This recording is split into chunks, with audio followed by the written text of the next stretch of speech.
y me acompañe al Evangelio de Juan, capítulo 14, versículo 6. Evangelio de Juan, capítulo 14, versículo 6.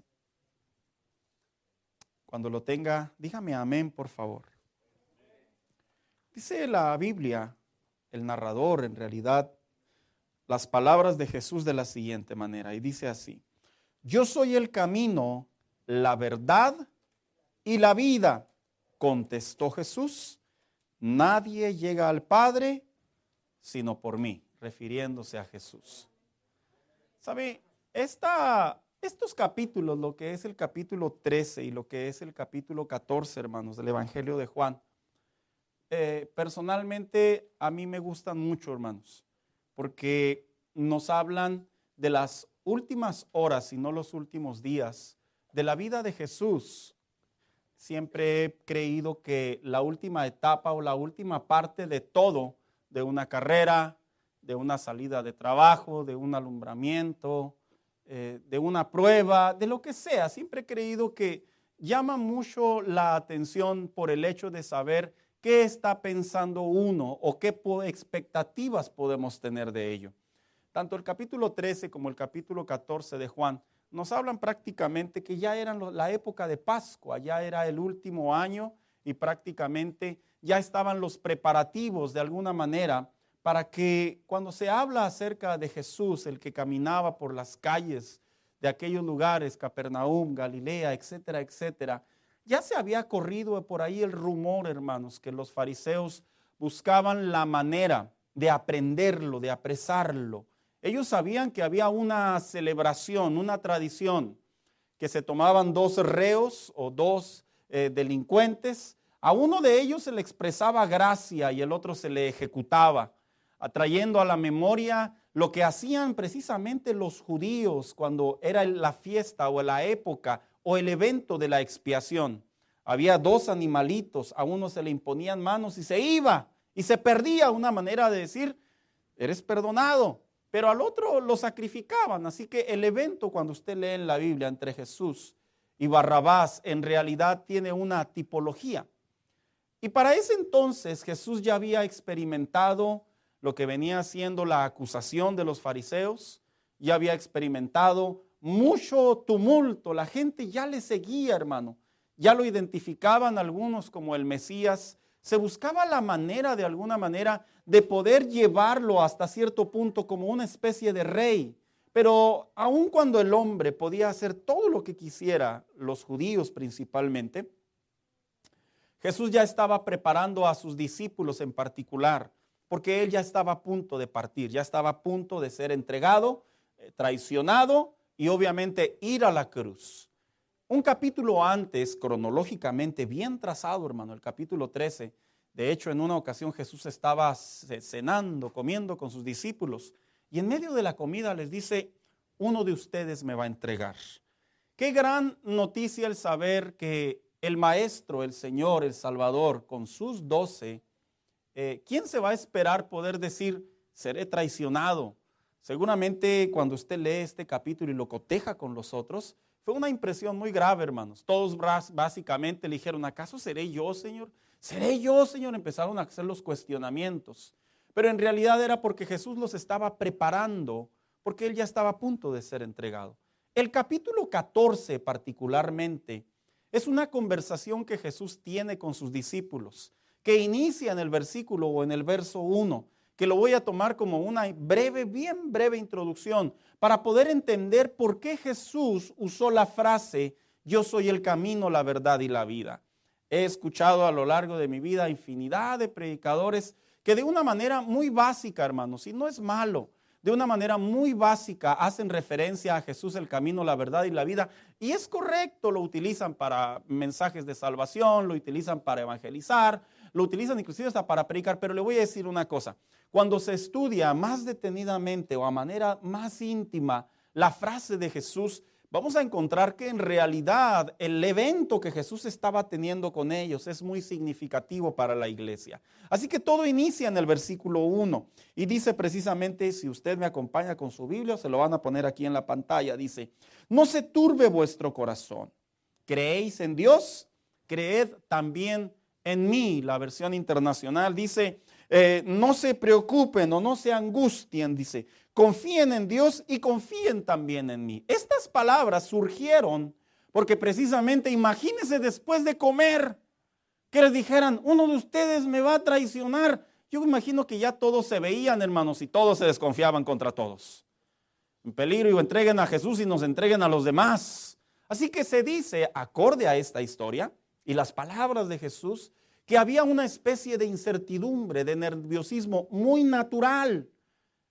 El que había caminado con nosotros por 3 años, vimos milagros, proezas, prodigios, maravillas, captó multitudes y se va a ir de repente.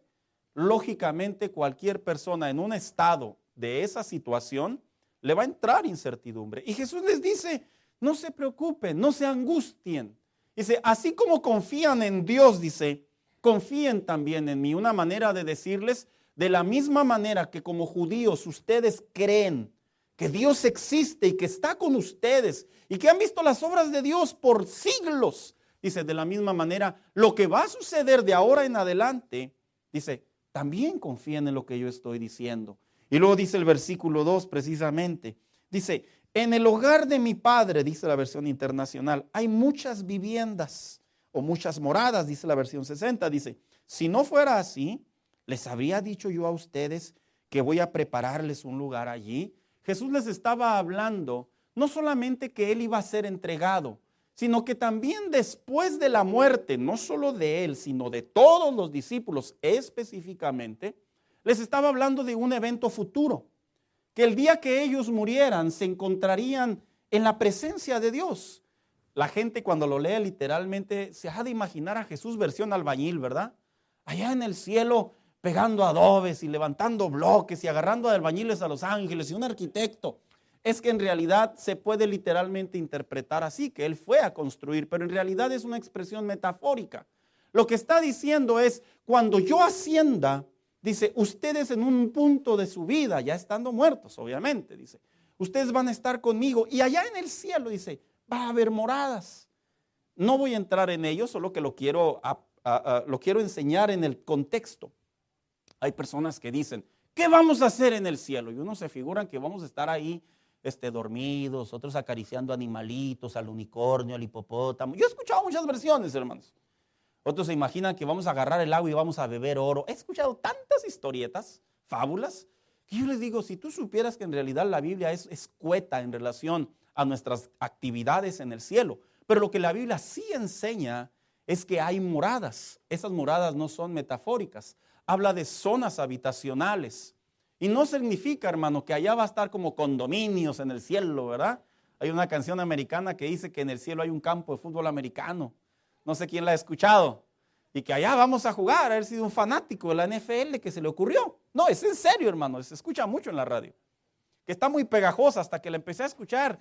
Yo dije, ahora le hay un campo de fútbol americano, ahora uno de soccer, por allá a mí me gusta el soccer, en fin. Así que Jesús está hablando y dice, allá en el cielo, dice, yo les voy a construir moradas, no haciendo referencia que no hay, sino haciendo referencia a que cuando el hombre muera después del nuevo pacto, el hombre se va a reencontrar con su Señor. Y cuando dice construir no es una expresión literal, sino metafórica de la preparación de lo que va a suceder después de que la persona muere. Y luego sigue leyendo el versículo siguiente, dice, y si me voy y yo les preparo, dice, vendré para llevarles o llevarlos conmigo. Así ustedes estarán donde yo esté. Jesús les está anticipando que la vida en la tierra, al momento de que tiene un cumplimiento, el hombre no muere y se queda inerte o se queda o desaparece de la faz de la tierra en el contexto que ya no hay otra vida, que esto más adelante lo hablaré, sino les está dando una promesa que como Él va a resucitar, todos los creyentes también resucitarán. Y por eso dice, voy a preparar yo un lugar para ustedes, porque el cristiano el hombre, el ser humano, antes de la muerte de Cristo y su ascensión, su resurrección y su ascensión, el hombre no tenía acceso a la presencia de Dios, sino que se refugiaba en un lugar llamado lugar de reposo, de acuerdo al Antiguo Testamento. Y lo dice el siguiente versículo. Dice, ya saben. Versículo 3 dice, y si me voy y se los preparo, dice, vendré para llevarlos conmigo. Así ustedes estarán donde yo esté. Ya les estaba hablando de un arrebatamiento. Pareciera ser que Jesús les hablaba y les decía, yo voy a venir por ustedes. ¿Sabe?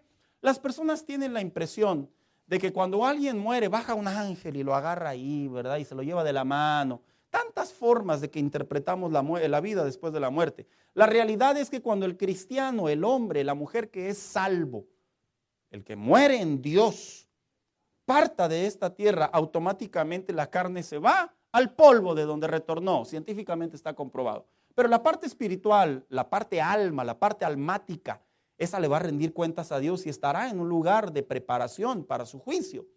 Y el espíritu, dice la misma Biblia, que retornará a Dios, ese no es juzgado. La parte espiritual del hombre, o el espíritu específicamente, retorna, porque Dios se la dio al hombre, pero la parte almática es la que precisamente un día va a tener lo que la Biblia le llama el cuerpo glorificado. Ahora, ¿por qué tengo que decir todo esto? Para poder llegar a las palabras de Jesús. Así que cuando Jesús les dice, yo me encontraré con ustedes, está hablando que Jesús va a descender precisamente. Ahora, no a pisar tierra necesariamente, sino que los va a encontrar para llevárselos con él. Y lo dice el versículo siguiente, ahora sí el versículo 4, dice, ya saben a dónde voy yo o a dónde voy. Dice, ¿y qué camino? Fíjese lo que les dice, deben tomar ustedes. Ya conocen el camino para ir a donde yo voy. ¿Se fijó que les dijo la palabra camino 2 veces? En la versión internacional, de hecho la versión 60 dice de la siguiente manera, y sabéis a dónde voy, y sabéis qué dice, el camino. No hay contradicción, lo que pasa es que la internacional lo que hace es que repite la frase que se omite en la versión 60, no hay una gramática incorrecta, da a entender que Jesús en 2 ocasiones les dice, hay un camino, hay un lugar, hay una manera en la que ustedes se pueden ir conmigo, que ustedes pueden llegar a mí o que nos podemos reencontrar. Pero mire, aquí va lo interesante ahora sí. Surge precisamente el versículo 5, que ahí es de donde se desarrolla la respuesta de Jesús. Así que menciona y dice, el conocido y aclamado y famoso apóstol Tomás, al que le autodenominan el incrédulo, ¿verdad? El ver para creer. En cierta manera, a través de las narrativas sí se encuentra que Tomás, hermanos, tenía cierto grado que cuando lo escuchaban y lo captaban, apuntaba que no era muy convencido. No digo que no creía, sino que sus preguntas o sus respuestas daban a entender que tenía dificultad para creer lo que creía. Hermanos, esto es muy natural en los cristianos. No todos los cristianos desarrollan una fe, no solo de escuchar y de hablar, sino también de esperar en Dios. Este es un caminar en Dios. Y si eran discípulos, lo que básicamente le sucedió a Tomás no es que lo justifique, pero en cierta manera es algo natural de muchos cristianos. ¿A quién no le ha pasado, hermano, que está en la iglesia y está, como decimos los hispanos, ¿verdad? Está prendido el asunto? ¿Y quién confía en Dios y todos amén? Ya ve cómo nos ponemos bien eufóricos. Y luego salimos a la calle y luego pasa un asunto. Y luego, si me ayudara, Señor. Nos quedamos pensando, ¿dónde está ese creer? Lo que dijo Tomás básicamente fue algo muy natural.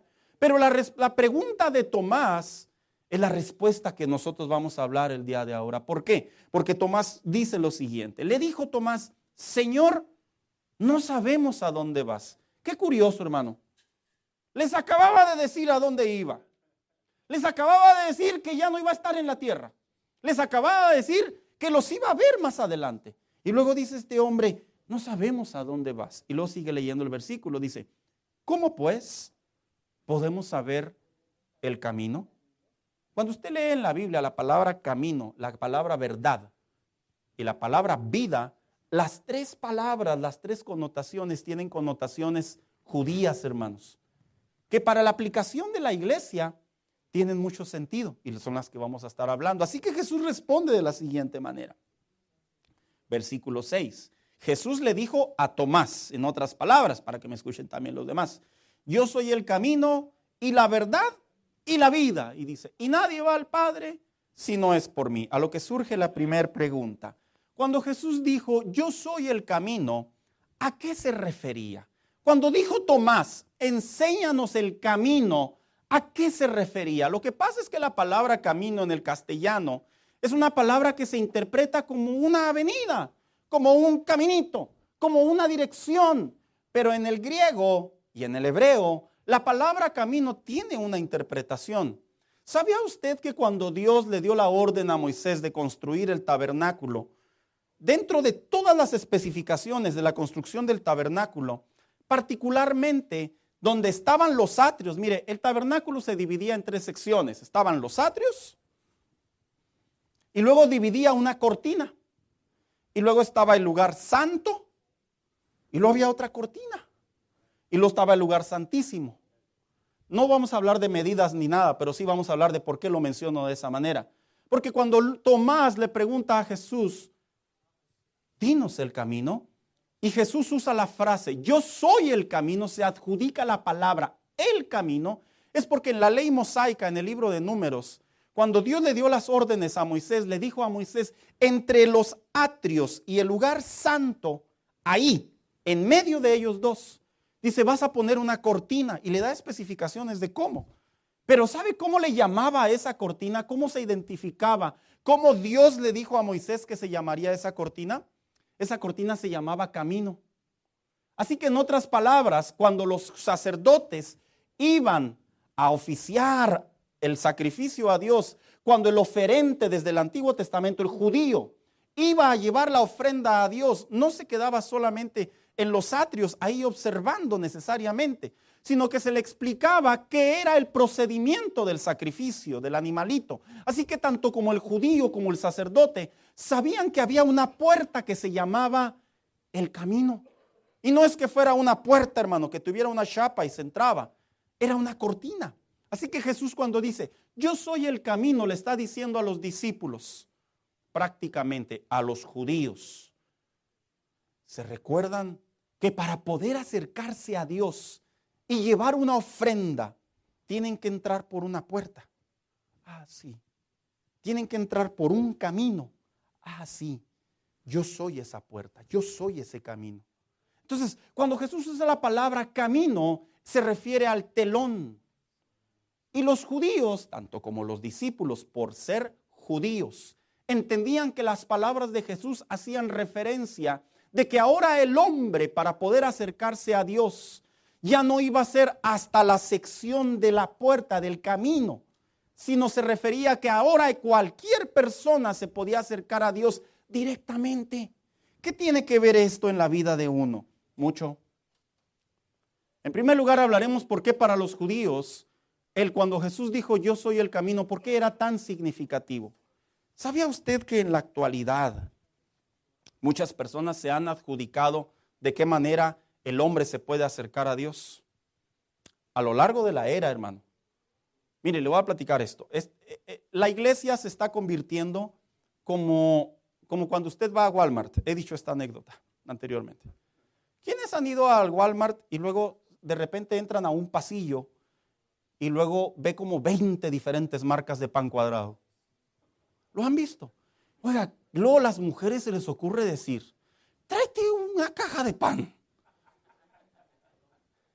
Y luego uno entra y ve verde, blanco, amarillo, rojo, rosa, transparente, oscuro. Y uno se queda mirando. Y luego uno vuelve a ver el mensaje de texto, tráete pan cuadrado. Y usted sabe lo que nos pasa si erramos, hermanos. Usted sabe. No puedes ni siquiera traer una caja de pan cuadrado. Entonces, nos quedamos parados ahí viendo cuál será el pan que la princesa quiere comer esta semana. De la misma manera, así como cómico le sucede al hombre, así está en la actualidad la relación con Dios. Hemos escuchado tantas versiones de cómo el hombre se puede acercar a Dios, que escuchamos un sinfín de maneras.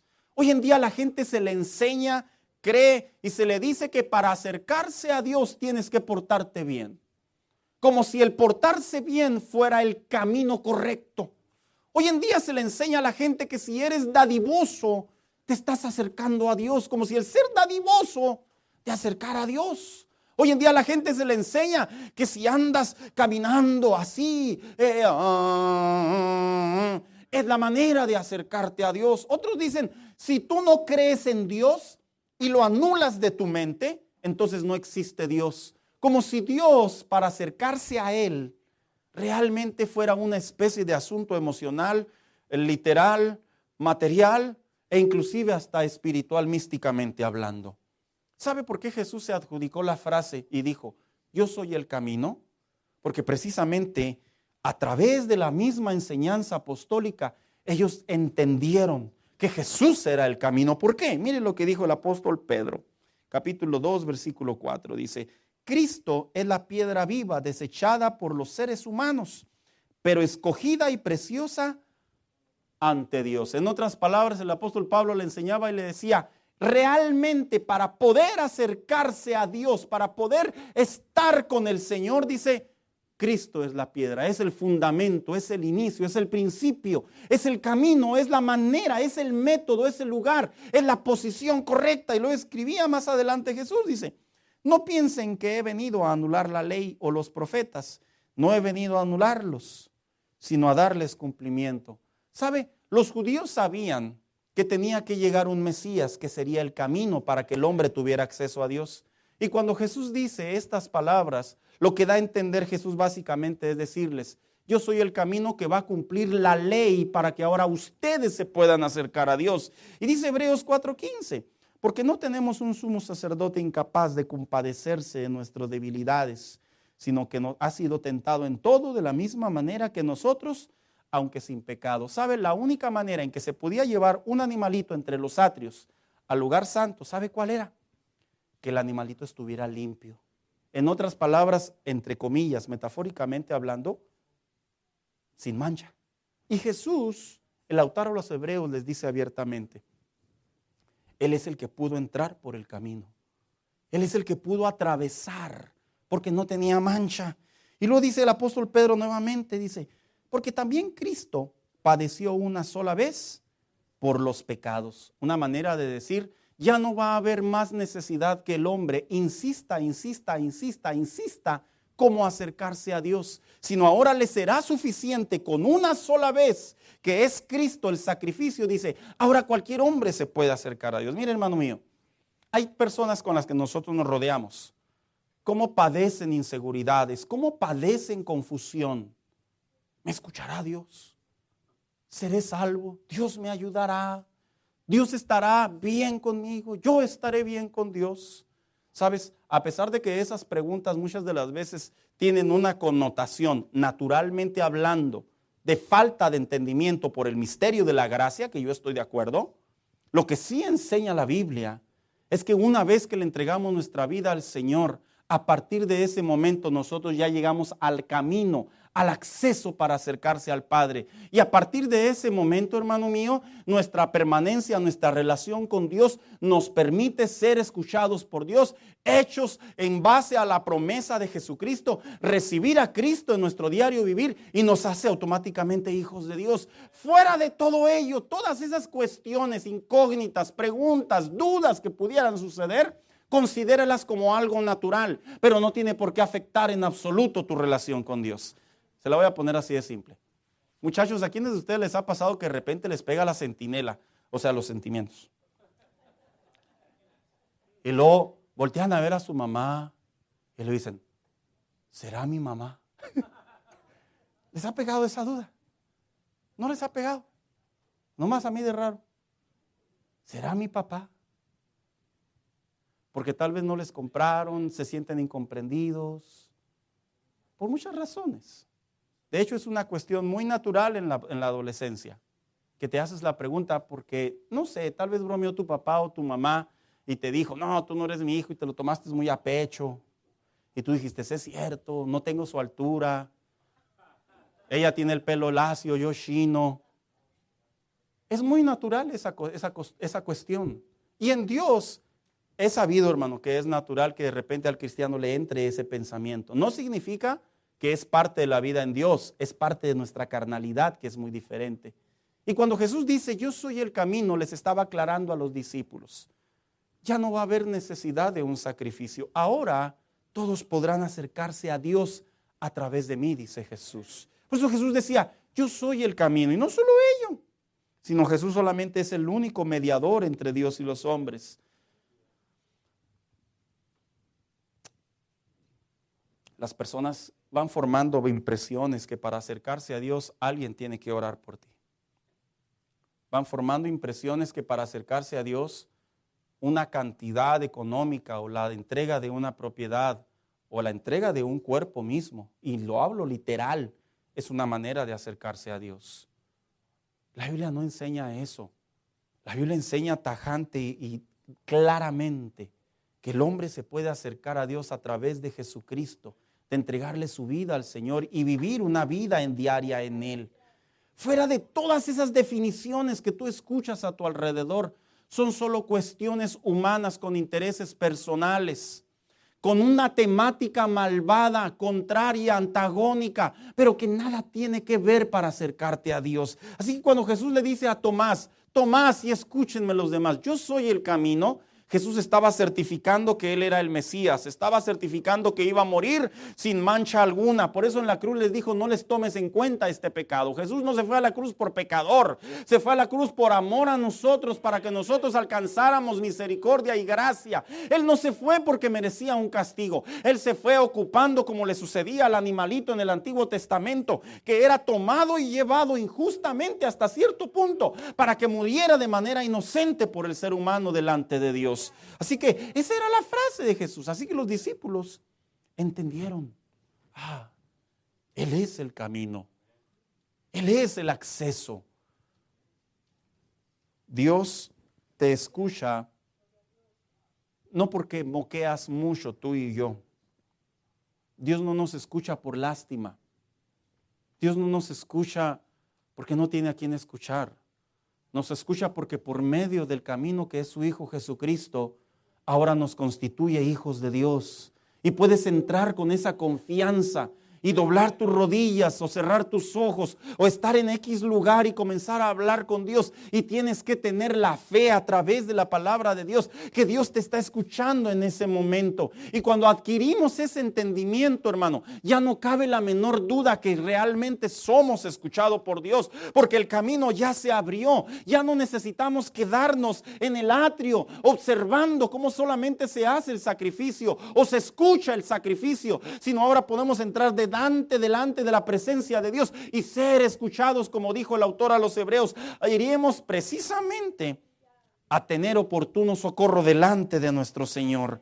Pero también Jesús dijo la frase, no solo soy el camino, sino también dijo, yo soy la verdad. ¿Sabía usted que para los judíos Dios era la verdad? ¿Y sabe por qué Dios les tuvo que decir a los judíos que Dios era la verdad?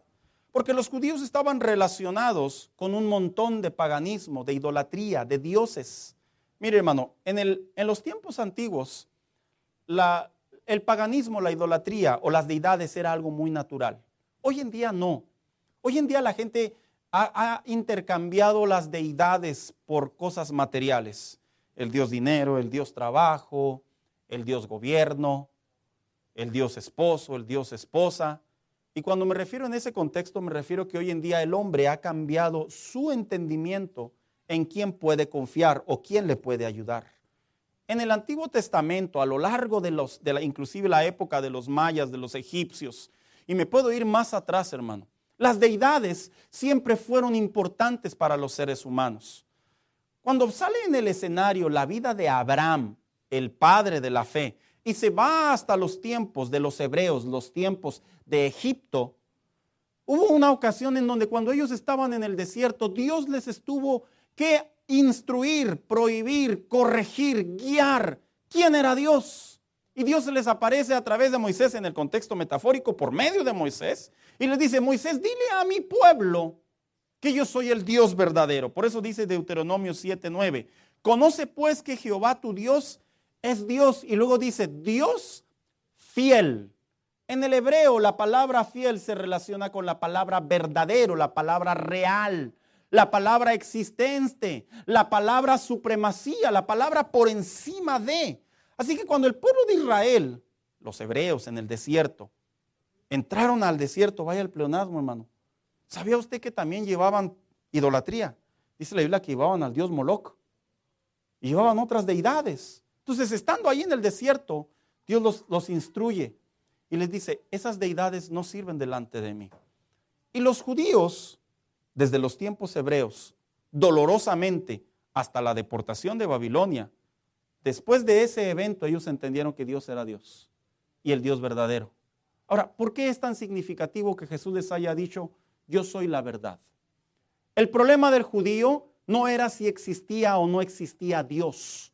El problema del judío era si Dios era el Dios verdadero, porque sabían que había muchos dioses. Y cuando Jesús usa la palabra, yo soy el camino, y luego dice, yo soy la verdad, se le viene a la memoria al judío que Él es prácticamente Dios, que Jesús es Dios. Por eso es que cuando usted lee los siguientes versículos y dice fíjese lo que responde Jesús, dice, versículo 6, versículo 7, si me conocieres, dice, también a mi Padre conoceráis y desde ahora le conoceréis y le habéis visto. Y luego mire lo que dice aquel hombre llamado Felipe. Señor, le dijo, muéstranos al Padre y nos basta. Por la palabra que Jesús dijo, yo soy la verdad, los judíos dijeron, este es Dios. Y rápidamente Felipe dice, muéstranos al Padre. Y Jesús dice, ¿que acaso no lo están viendo? ¿Sabes, hermano? Las personas tenemos generalmente ese problema. Queremos ver a Dios. Nuestro sentido cognitivo, nuestro sentido humano, quiere, para poder creer en algo, quiere verlo. Hasta cierto punto es lógico, es racional. Pero la vida en Dios, la vida a través de la palabra de Dios, nos habla que hay un ser supremo, que hay un creador del universo, que hay un Señor de todas las cosas. Y que nuestra naturaleza como humanos está tan desfasada de su poder y de su autoridad, que Él ha decidido desde los tiempos antiguos manifestarse al hombre a través de teofanías, formas de Dios. Y que esas formas de Dios fueron disminuyendo en el sentido que fueron bajando para más entendimiento del hombre al punto de Cristo en la tierra. Así que cuando los discípulos, Felipe le dice a Jesús, muéstranos al Padre, es una reacción muy natural. Uno de los grandes problemas que a veces muchos cristianos enfrentan. Quiero verte, Señor.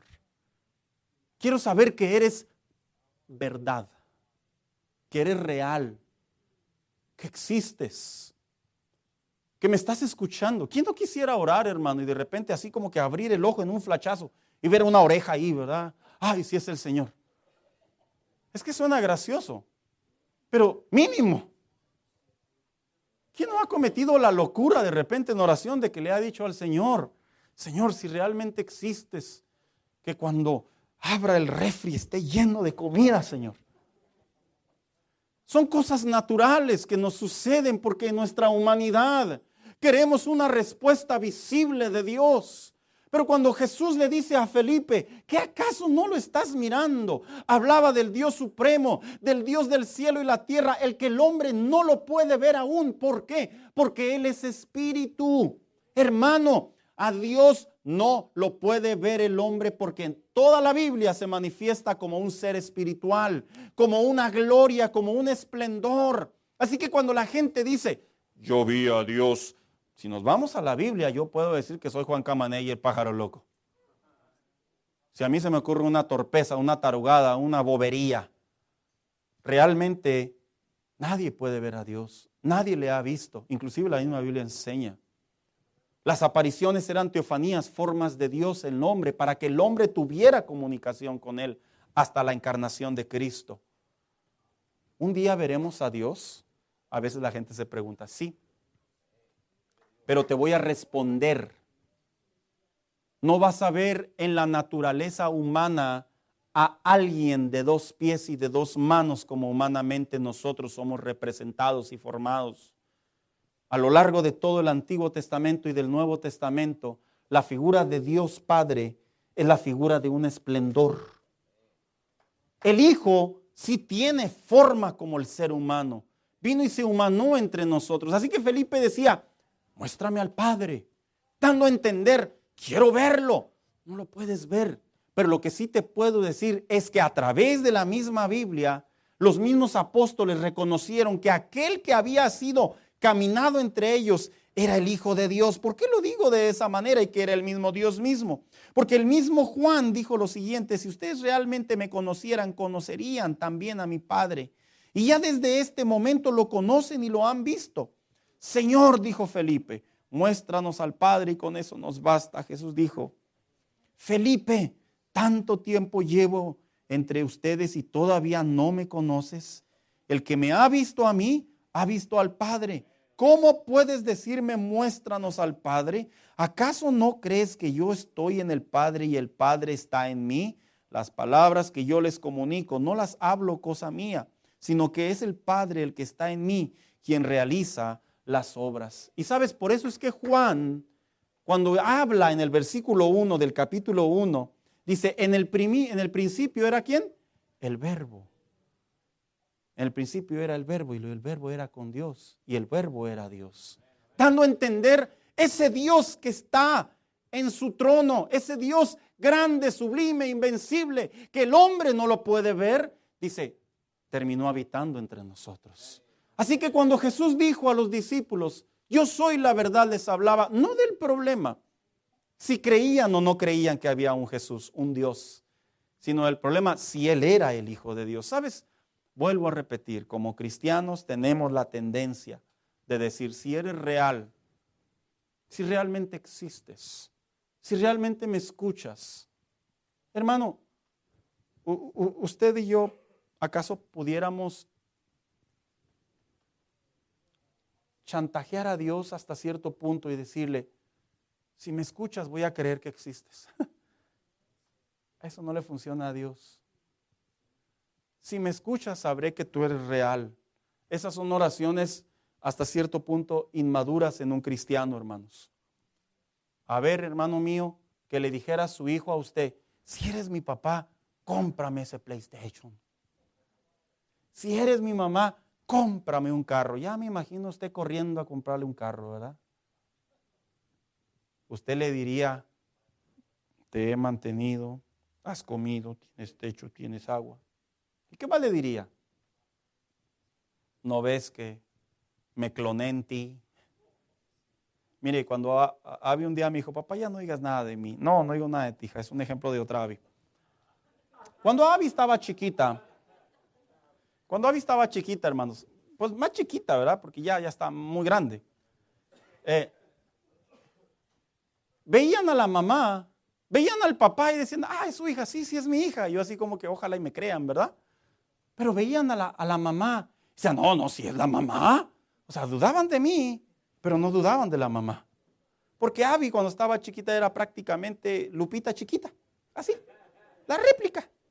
Es un buen ejemplo, hija, discúlpame, perdóname, en la casa discutimos ese tema. Es parte de mi enseñanza. Y se creía que era una réplica. ¿Por qué a veces dudamos del poder de Dios si hemos visto la fe en acción de parte de Dios? Hemos visto la gloria de Dios, hemos sentido la presencia de Dios, hemos visto la protección, la mano de Dios, la guianza de Dios, el consuelo de Dios, la paz de Dios. ¿Por qué preguntarnos si Dios existe? Claro que existe. El Hijo de Dios sabe que Él es la verdad. El Hijo de Dios sabe que Él puede hablar y puede comunicarse a través de su palabra principalmente y guiarnos en la relación con Dios. Cuando la gente te pregunte a ti, ¿realmente Dios existe? Tú te puedes tomar de ejemplo y puedes decir, claro que existe. Él ha cambiado mi vida.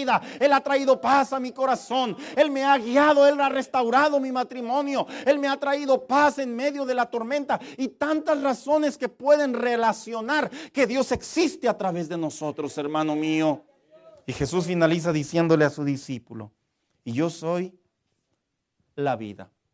¿Sabe? Cuando uno escucha la frase de Jesús, yo soy la vida, en realidad Jesús estaba respondiendo una de las preguntas más comunes de los judíos.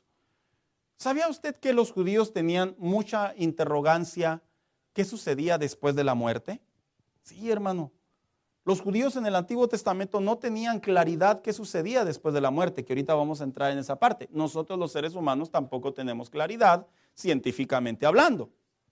Al punto que los autores, los narradores, captaron diferentes ocasiones en donde cuando Jesús estaba caminando, se le acercaba a la gente y le preguntaba, ¿qué sucede después de la vida? ¿Cómo se hereda la vida eterna? Hay un ejemplo. Dice la Biblia que en una ocasión se acercó un joven y le dijo, maestro, bueno, ¿qué bien haré para tener la vida eterna? Porque quería tener la vida eterna. En otra ocasión se le acercó un intérprete de la ley y le dijo a Jesús, maestro, ¿haciendo qué cosa heredaré la vida eterna? En otra ocasión un religioso llamado Nicodemo le dijo, pregúntame precisamente bajo la cuestionamiento acerca de la vida eterna, para que todo aquel que en él cree no se pierda, mas tenga la vida eterna. ¿Sabías tú que para los judíos la pregunta es de ellos, ¿qué sucede después de la muerte? A lo largo del Antiguo Testamento, hermano, ningún profeta, muy pocas veces se enseñó la doctrina después de la muerte en el Antiguo Testamento. No era el tema de Dios. Alguna vez un salmista hizo referencia a ello, que estaría Dios haciéndole justicia a Dios. Otro profeta hizo cuestión aludiendo que había vida después de la muerte, pero en realidad para los judíos, ellos no tienen claridad qué sucede después de la muerte. Así que en los tiempos de Jesús, cuando lo ven a Jesús con mucha sabiduría, con proezas, como un profeta, como se le interpretaba, se acercaban y le decían, ¿qué hay que hacer para heredar la vida eterna? ¿Quién no quiere la vida eterna, hermano mío? ¿Sabes? Cuando Jesús dijo, y no solamente soy el camino, no solamente soy la verdad, y no solamente soy la vida, es porque Jesús les estaba hablando de lo que sucedería después de la muerte en la tierra, refiriéndose a la vida eterna. ¿Sabes? Más de 30 años como cristiano, me han surgido muchas preguntas precisamente sobre la existencia de Dios y sobre la vida después de la muerte. Se los comparto, hermanos. Son temas que han sido parte de mis estudios, acorde a la metafísica, acorde al espiritismo, al chamanismo, a la reencarnación, a la anulación, acorde a las diferentes culturas religiosas, a la cultura judía, al Seol, a la biología. Y se han escrito tantas ideas de los mayas, de los egipcios, tantas ideas de los aztecas, etc. Muchos han hablado acerca después de la muerte. Al punto que cuando se habla si existe realmente vida después de la muerte, ha sido de las preguntas que más atañen a los cristianos. Yo he hablado con cristianos que me han dicho, yo creo en Dios, pero realmente yo no sé si existe vida después de la muerte. Y luego me hacen una pregunta muy obvia. ¿Has ido? ¿Sabes qué sucede después de la muerte? Personalmente yo no he tenido la experiencia de morirme y pues como algunos dicen, ¿verdad? Yo vi a Michael Jackson y yo vi al Papa quién sabe qué. Y los otros dicen, no, yo vi un chorro de demonios latigueándote y quemándote así como si fueras carne asada. He escuchado un montón de historias. He leído por mucho tiempo, hermano. Y yo sí tengo mis propias conclusiones acorde a la palabra de Dios. La Biblia a mí sí me enseña que sí existe vida después de la muerte. Y creo en ella, porque es la palabra de Dios. Es la inspiración de Dios a través de los hombres. Y en el Nuevo Testamento hace referencia que el hombre parte, que el hombre muere y que humanamente hablando dejamos de existir a nuestro alrededor, pero que nuestra parte espiritual un día será juzgada por Dios. Muchos cristianos viven su relación con Dios como si pareciera ser dudando si existe o no existe vida después de la muerte.